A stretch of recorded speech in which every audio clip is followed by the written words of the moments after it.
In our game, to become a great artist, we have 3 players: the artist, the propagator, and the saboteur.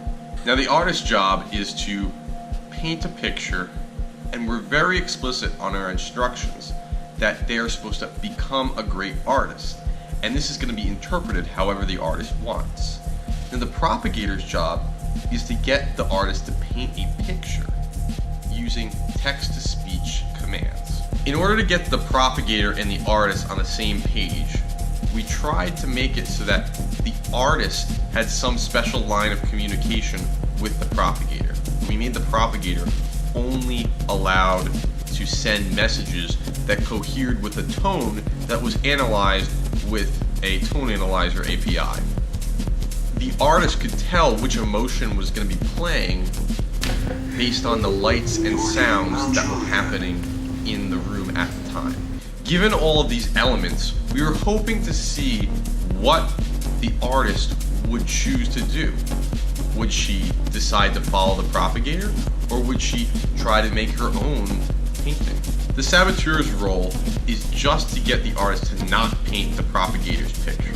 The caveat is that both the saboteur and the propagator are sharing a text-to-speech channel, so the artist doesn't know whether it's the propagator or the saboteur talking to the artist.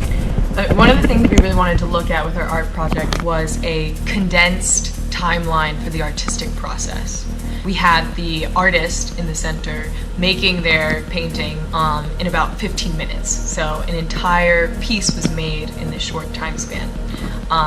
In addition to that, we wanted to focus on the role that other people have in the art making process. When we had a rowdier audience, we produced typically louder and bolder choices in the artist's final painting, whereas in one of the iterations where we had no audience besides the 2 players and ourselves, we had a much sparser painting, fewer brushstrokes, more muted colors, less objects in the frame. And so I think this is also a really interesting discovery that we made. We had a adversarial dynamic in between player 1 and player 2, which really played out in the painting. And also, if you watch the artist in sort of the drama of their decision-making process, and it really accentuated these decisions that are made, sometimes totally unseen by the audience. And there are a lot of crossroads that an artist comes to as they decide what to put on the paper. And we got to see all of those unfold, and in an accentuated way, because we had actual embodied manifestations of like these 2 adversarial voices. We ended up using 4 computers.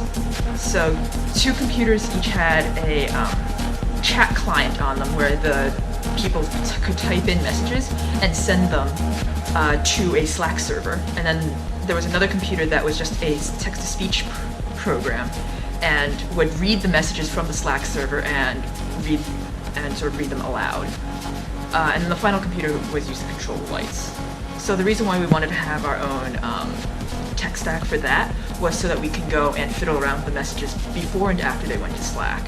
So for instance, one of the text clients, when you sent the messages, before the message even sent out, it would check that message against the tone analyzer and could either stop the message in its tracks or actually send it out onwards if it didn't match the tone analyzer. We had a giant canvas that used acrylic paint, which is permanent, and so we wanted to look at an art piece that ended with a permanent product, whereas a lot of generative art, a lot of the stuff that we looked at in class, iterative, as was our project. However, the product is often impermanent, and it was something that you could redo or that you could make again with the same initial conditions.